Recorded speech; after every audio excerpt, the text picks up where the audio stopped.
Welcome to Luca and Miguel. Enjoy the video. In this video, I will show how to replace Lexus Key Shell, updated. Start by gathering a new shell, a small flat screwdriver, and the key core transponder to avoid surprises. First, remove the emergency key and pry the old shell open gently. Keep springs and buttons organized to prevent misplacement. Inspect the transponder and battery position, then transfer components carefully. Test the folded key and remote buttons before sealing the shell to ensure proper function. Use steady hands and a clean workspace to pop open the old shell without forcing it. Insert a small flat screwdriver into the seam near the emergency key slot and twist gently until the halves separate.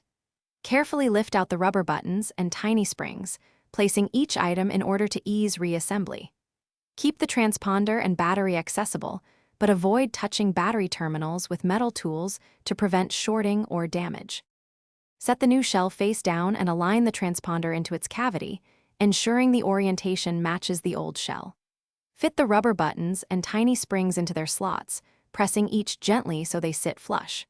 Insert the battery and check that the contacts touch securely, then press the remote buttons briefly to confirm response. Once everything functions, snap the shell halves together until they click and test the folding mechanism for smooth operation. Thanks for watching and please subscribe. It's the best investment you'll ever make.